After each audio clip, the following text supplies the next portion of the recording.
मेरी वीडियो पे मुझे कमेंट्स भी करे और बहुत अच्छे अच्छे कमेंट्स करे और उन्होंने हौसला बनाया, हौसला दिया। काफ़ी 5.5-4.5 लाख लोगों ने तकरीबन कमेंट्स करे और मुझसे यही कहा कि अल्लाह का शुक्र अदा करें, आपने कोई नेकी करी थी, आपके काम आई। सही कहा। बात ये है कि इल्ज़ाम लगाए गए बहुत बेतुके इल्ज़ाम लगाए, प्लानिंग बनाई गई। पहले लड़का लड़ता है घर से, लड़के भाग जाता है, फिर घर वाले को इतला भी नहीं देते थे। कम से कम मुझे इतला तो देते कि भाई आपकी बेटी ये कर रही है। होता यही है ना कि बड़ों को बताया जाता है कि और निकाह हुआ है, उसी को मेरे को नहीं बात की गई कि भाई आपने हमारे साथ धोखा किया। अगर मेरी बेटी का निकाह था पहले से तो बाप को से पूछते तो कि भाई आए बात सही है गलत है। उसके अलावा अगर कोई गलती थी तो उससे पूछते कोई। लेकिन प्लानिंग ये थी कि बेटे को घर से निकाल दो। बेटा गया अपनी भुप्पी के पास, वहाँ से फोन आता है कि भाई हम रुखसती लेने आ रहे हैं। बोले कि कौन सी रुखसती है भाई, कैसे हो? बोला मैं अपनी भुप्पियों को लेके आ जाऊँगा, कुछ रिश्तेदारों को लेके आ जाऊँगा जो हमारे रिश्तेदार हैं, माँ बाप नहीं आएंगे। कोई सी पसंद थोड़ी थी ना। पसंद के अलावा बात ये थी कि भाई तुम रखोगे कहाँ? चलो जी किराया का घर ले लेंगे। किराया घर के लिए भी पैसा चाहिए, हर चीज़ के लिए पैसा चाहिए भाई। दूसरी चीज़ कोई इसकी पसंद की शादी थी तो नहीं कि अब तुम 4 बंदे ले जाओ, रुखसत करके ले जाओ। तो कहानी क्या है, अब्बा का फ़ोन तक नहीं आ रहा हमारे पास, तो कम से कम फ़ोन ही आ जाता कि भाई ये मामले हैं। आज तक मैंने बल्कि जो ईद वाले दिन फ़ोन किया है कि मैंने चलो ईद का दिन है, हेलो उन्होंने फ़ोन नहीं उठाया। ऐसा क्या हो गया था भाई? और फिर इल्ज़ाम इतने बेतुके लगाए गए, कोई खौफ खुदा नहीं कि आप किसी पे इतने बड़े बड़े इल्ज़ाम लगा रहे हो तो कोई आपसे पूछेगा नहीं। एक साहब बोलते हैं इनके घर के हैं, वो उनके वालिद साहब कुछ जज हैं, वो समझते हैं कि कुछ नहीं है, जज मेरा बाप है, मेरे भाई वकील हैं, सब काम फ्री में होगा, आप बेफिक्र हो, जो करना है करें। आप फुल अथॉरिटी दे दी उन्होंने। बोल रहे You can spend money on restaurants. कुछ नहीं कर सकता तो मियाँ वहाँ बहुत कुछ करेगा इंशाल्लाह। और मैं भी देखता हूँ आपके पास कितने वकील और कितने जज हैं। मैं एक केस नहीं करूँगा, मेरे पास जो सबूत हैं, आपके पास तो नहीं है सबूत, लेकिन जो मेरे पास सबूत हैं, जो आपने हमारी इज्जत की धज्जियां उड़ाने की कोशिश की है, लेकिन अल्लाह का शुक्र है आज पूरे दुनिया में रुसवाई के अलावा आपको कुछ नहीं मिल रहा। सब मेरे साथ खड़े हैं। जितने रिएक्शन चैनल वाले हैं, इधर पाकिस्तान के, इंग्लैंड के, अमेरिका के, कनाडा के, डेली 2-3 वीडियो हमारे हाथ में डाल रहे हैं। क्यों भाई? सच है ना, सच क्यों डाल रहे हैं? अल्लाह पाक ने उनके दिलों में डाला है। इस काम के लिए तो मैं लाखों रुपए भी खर्च करता नहीं होता, लेकिन ये अल्लाह ने कराया है। ये बंदे की ताकत है। तुम्हारे भी बात समझ में नहीं आ रही? व्यूज तो आ रहे हैं तुम्हारे बहुत, माशाल्लाह, बहुत जबरदस्त, बहुत आएंगे, लेकिन गालियों के साथ, जिल्लत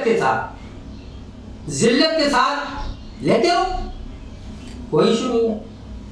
जब अल्लाह ने जिल्लत लिख दी है तो लिख दी है। और याद रखो, किसी पे तोहमत लगाना, मैं तो बहुत अच्छा समझता था भाई। मुझसे सवाल किया गया कि आपने क्या देखा भाई, ऐसे एकदम हाँ कर दी। मैंने माँ बाप को देखा था, मैंने माँ बाप बहुत अच्छे हैं, बहुत अच्छे हैं, लेकिन माँ बाप से इतनी तौफीक नहीं कि एक फ़ोन करके मुझसे पूछ लेते कि भाई आपकी बच्ची का निकाह हुआ है या ये मसला है या वो मसला है, लेकिन एक फ़ोन नहीं है। बच्चे बल्कि इल्ज़ाम लगाया कि ये हमारे, तो तुम्हारी बेटी कौन सी अपने ससुराल में रही जाके 2 साल रही, मानता हूँ, नहीं 2 साल किस तरह रही? नमक डाल के जेठानियों के नाम लगा के घर में फड्डे करवाया। इसके सबूत हैं, बोलोगे तो सबूत भी दे दूंगा। भाई से नहीं मिल सकता, भाई लाहौर नहीं जा सकते क्योंकि दिलों में नफरतें डाली गई। और घर में पता नहीं कितने मसले हुए होंगे, क्योंकि हमें तो और बहुत सी चीज़ें नहीं पता है, और भी बहुत मसले हुए होंगे, लाजमी हुए होंगे, क्योंकि आदमी की फितरत नहीं जाती। फितरत हो, वो शरीफ लोग हैं किए, बर्दाश्त किया उन्होंने अपनी औलाद के साथ जो भी। लेकिन मैं आज फिर कह रहा हूँ कि आपको सबूत कोर्ट में देने नहीं होंगे, आपको कोर्ट में ये सारे सबूत देने होंगे। मैं जान नहीं छोड़ूंगा जब तक, चाहे मुझे 1 कोर्ट, 2 कोर्ट, 4 कोर्ट, जितनी कोर्ट में जाना पड़े मैं आखिर तक जाऊंगा। मैं इस चीज से पीछे नहीं हटूंगा, ये मैं आपको बता रहा हूँ। एक बात है, ये आसान है कि आप किसी भी लड़की पे आप ये तो इस तरह हो गया कि महीना होता है ना, महीने में दरवाजा खोला, आपने मुंह निकाला, जैसे गाली बकती तू ऐसा है तू ऐसा है तू ऐसा है, दरवाजा बंद करो, अंदर से लॉक लगाया, बैठ गए सुकून से। हाँ हमने तो भाई इल्जाम लगा दिया, दूसरा परेशान फिर रहा है, क्या हो गया मेरे पे ऐसे इल्जाम लगा दिए। आपने इतनी बड़ी बात कह दी एक बच्ची के लिए, जो हमारी बच्ची है, ऐसी पता नहीं कितनी बच्ची होंगी जिन पे लोग इस तरह इल्जाम लोग जाते नहीं है, मसला ये लोग बैठ जाते हैं बेचारे, लोग हजारों कितनी लड़कियां जो बेचारी पिट रही हैं, दुल रही हैं और पता नहीं क्या क्या हो रहा है उनके साथ। तो भाई ये आप मत भूलें, इंशाल्लाह मैं लड़ूंगा आखिर तक और मैं अपनी बेटी के साथ खड़ा हूँ। और मैंने कह दिया है कि तू भी शुक्र की नमाज अदा कर, तेरी जान बच गई भाई। रुखसती के बाद अगर ये चीज होती तो बहुत प्रॉब्लम होती। ये तो रुखसती से पहले ही मसले मसाइल सामने आ गए। ये अल्लाह की मेहरबानी है, कुछ लिया दिया काम आ जाता है भाई। Did you know there's an app that rewards you for your time? उन सब बच्चियों से, बेटियों से, माओ से जो इस कर्ज से गुजर रही है, जो इस कर्ज से गुजर चुकी है, क्योंकि मेरे पास बहुत बेतहाशा इंस्टाग्राम पे मेरे पास जो है ना मैसेजेस आए, उनसे मैं ये गुजारिश करना चाहूँगी कि आप जो है ना हद का साथ दें, भले कोई आपके छुरी भी रख देना आपके गर्दन में, तब भी आप सच बोलें, मरते दम तक सच बोलें। ये बच्ची का नहीं बल्कि पूरी हमारे पूरे दुनिया की जो बच्चियां हैं उन सब की बात है, लिमिट्स में साथ दें, लिमिट में साथ दें, सच का साथ दें। अल्लाह पाक सच भाई माँ बाप होते हैं, याद रखो अगर मेरी बेटी उसके बेकार में आई थी तो शायद सामान लपेट के बोलती सीधे बैठ शोर में कोशिश की उसको जा सकती थी। हाँ। लेकिन उसने एक बात अपनी माँ को बताई। हुआ ये था मेरे साथ कि रमज़ान की बातें मैं ज़्यादा पीछे से बात शुरू नहीं करूँगी वरना फिर बहुत सारी बातें। हुआ ये था जब से हम लाहौर से आए थे, जो हम गए थे आज से तकरीबन 4 महीने पहले, हम तायबू के जा रहे थे, तायबू के जा रहे थे और ज़बरदस्ती शादी के लिए बुलाया गया था कि आज वो प्लीज़, बहुत ज़्यादा मेहनत की गई। मैंने कहा ये चीज़ मेरे इख्तियार में नहीं है, अगर ऐसी कोई बात है तो मेरे माँ बाप से बात करनी पड़ेगी, वो जो भी है। खैर जो भी था, हम लोग लाहौर गए और वहाँ से तकरीबन थोड़ी सी बातें शुरू हो गई थी। मुझसे कहा गया था कि जो है शादी की जो वीडियोस हैं तो बाद में डलेंगी, लेकिन ये बात ना सबके सामने बोलना मेरी बहन को, क्योंकि मेरी बहन जो है ना फसाद डालती है अगर अकेले में बात करो तो। ये बात कही गई थी तो मेरी अम्मी ने कहा ठीक है मैं सबके सामने कर दूंगी। ये बात जब सबके सामने गई तो उन्होंने कह दिया क्यों, मेरा भाई है, मैं क्या लाइव नहीं जाऊँगी, मैं क्या वीडियो बनाऊँगी। बस उस दिन से जो मतलब बेहतियातियाँ शुरू हुई हैं और कमेंट्स जो शुरू हुए हैं, तो मुझे इंस्टाग्राम पे लोगों ने मैसेजेस करना शुरू कर दिए थे कि हमारे पास इस तरह के कमेंट्स क्यों आ रहे हैं, क्योंकि कमेंट्स में इस तरह की बात चल रही थी कि अंबर खुला ले रही है और उनका भाई तलाक दे रहा है।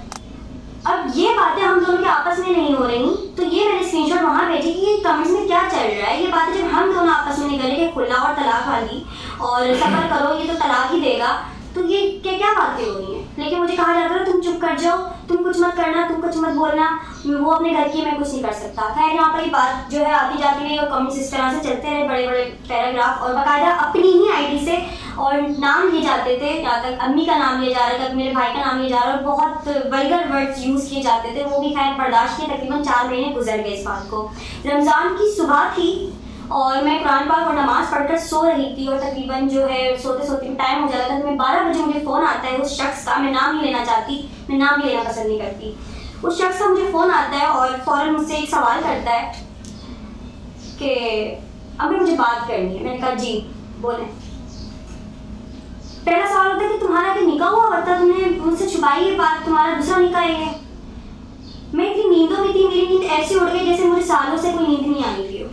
मैं खामोश हो गई क्योंकि मेरे पास इसका कोई जवाब नहीं था और मैं चादर में उड़ा के रोने लग गई। अम्मी मुझे उठाने आती हैं और अम्मी मुझे बोलती हैं क्या हुआ है। मैंने कहा अम्मी क्या मेरा दूसरा निकाह है।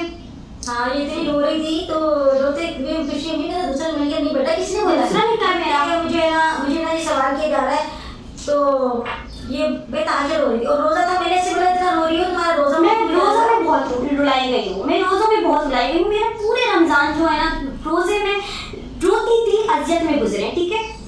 दूसरा ये कि फिर कहा गया कि हलफ उठा लो, कुरान पाक की कसम खाओ कि तुम्हारा ये दूसरा निकाह नहीं है।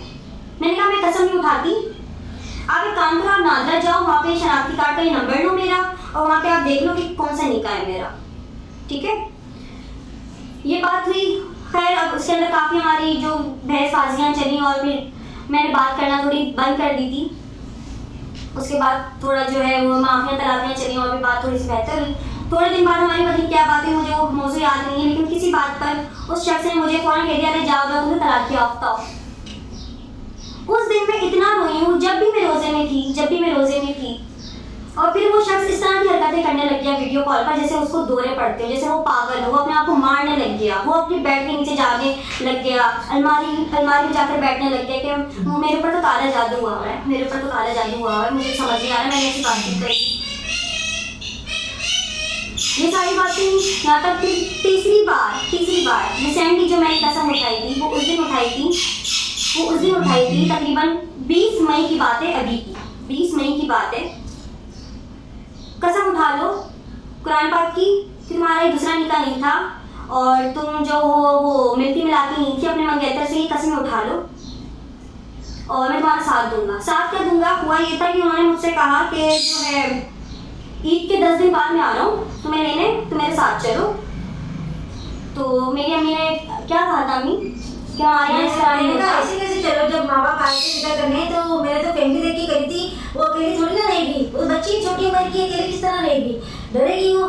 तो मैंने कहा इस तरह तो मैं नहीं कर सकती, पता नहीं मैं ना मैंने इस बात पे कहा। हाँ, तो फिर फुप्पो से बात कराई गई, तकरीबन फुप्पो से 1-2 घंटा मेरी बात हुई। वो अमेरिका में रहती हूँ, उन्होंने तकरीबन काफ़ी सारी बातें खोली उनके घर की भी कि ये लोग तो नहीं ऐसे, ये लोग करते ही ऐसे हैं, तो आप अपना घर देखो, आप बस उस शख्स को देखो जिसके निकाह में हो। मैंने कहा ठीक है। मैंने ये पूछा कि निकाह की बात करी किसने है, ये बात की किसने है, जिसने ये बात बोली है उस शख्स को लेकर आओ। उस शख्स को बोला अगर उसने निकाह का दावा किया है तो उसको बोला मेरा निकाह नामा भी दे दे, और वो शख्स वो बंदा ही लेकर आ जाए जिससे निकाह हुआ। चलो निकाह नामा भी छोड़ो, वो बंदा लेकर आ जाए, वो बोल दे कि हाँ मैं निकाह में था। तो आखिरी बात शुरू हुई कहाँ से थी? मैंने जब पूछा कि निकाह वाली बात करी किसने है, बोला किसने है, निकाह का इतना बड़ा इल्जाम किसने लगाया है, तो मुझे आगे से बहुत अजीब सा जवाब मिलता है कि मैं सुबह मैकेनिक के पास गया था, वहाँ पे एक पामिस्ट आया हुआ था, उसने मेरे हाथ की लकीरें देखकर मुझे बताया कि तुम्हारी जो बीवी है वो पहले से क्या कहते हैं उसका निकाह हुआ है, वो तलाक याफ्ता है। मैंने कहा मतलब चलता फिरता इंसान कुछ भी बोल देगा तो मुझसे आके कसम उठवाई जाएंगी, और छोटी मोटी कसम नहीं, कुरान पाक की कसम जो मैं कभी खाती नहीं हूँ, उस किताब की कसम। तो ये सारी बातें हुई, लेकिन मैंने ये बातें घर में नहीं बताई थी अपने, क्योंकि मैं चाह रही थी कि निभा जाऊँ। काफ़ी चीज़ों को मैंने इग्नोर किया, दरगुजर किया, मैं निभा जाऊँ। लेकिन शादी करना तो बहुत आसान होता है, आजकल के दौर में वाकई बहुत आसान है। शादी करने के लिए क्या चाहिए होता है? पैसे तो चाहिए होता है, शादी हॉल, आपको बहुत सारी चीज़ें मिल जाएंगी, लेकिन असल जो चीज़ होती है उसको निभाना होता है। और ये निभाने वाली चीज़ें एक तरफा नहीं होती है, दोनों तरफ से निभाई जाती हैं। फिर कहा जाता है मुझे इंस्टाग्राम पे इस तरह के मैसेजेस आ रहे हैं, ये आ रहे हैं, वो आ रहे हैं। मुझे भी आ रहे हैं मैसेजेस, मैं किसी को जवाब नहीं दे रही। मेरे पास पता नहीं कौन सी आंटियों की ढोलकी वाले दिन रोते हुए आए मैसेजेस कि मत करो, फंस जाओगी, अंदर फंस जाओगी, लेकिन मैं आज उनको ढूंढती हूँ, मुझे मिलती नहीं है। पता नहीं कौन थे वो जो फरिश्ते की सूरत में आए थे मेरे पास रोकने के लिए, मुझे मिलते नहीं है वो लोग। ये बातें हुई, कमेंट्स को बात मत करो, और अपनी आईडी से जितनी भी कोई कमेंट करे मेरी बहन को लेकर या कोई इंस्टाग्राम पे करे तो भाई मुझे जवाब देने की जरूरत नहीं, वो अपने घर की है, मैं उनको कुछ नहीं कह सकता। 4 महीने तक मैं उनके बड़े बड़े पैराग्राफ जो थे और वल्गर लैंग्वेजेस के साथ मैंने बर्दाश्त किए, उनके सारे स्क्रीनशॉट्स मेरे पास भी हैं, मैं आपको दिखा भी सकती हूँ कि मैंने क्या क्या बर्दाश्त किया है, मैं झूठ नहीं बोल रही हूँ। दूसरा ये, अंकल ने मुझे कह दिया कि खानदान तोड़ने वाली लड़की थी ये। अंकल आपका जो बेटा है ना वो आपके खिलाफ हो गया था एक वक्त में, आंटी आपके भी खिलाफ हो गया था। मैं ही थी जो उसको बोल रही थी कि नहीं, हर रिश्ता जो है ना मिल जाता है दुनिया में, बीवी का रिश्ता भी मिल जाएगा तुमको, ये मैं आपके बेटे से कह रही हूँ, बीवी का रिश्ता भी मिल जाएगा, बहन भाई का भी कहीं ना कहीं से मिल ही जाता है, मुंह बोले मिल जाता है, मुंह बोला बाप नहीं मिलता, ये रिश्ते नहीं मिलते आपको। माँ बाप की कदर करो। ये स्क्रीनशॉट्स भी मैं आपको दिखाऊंगी अपनी स्क्रीन पर अभी, जितनी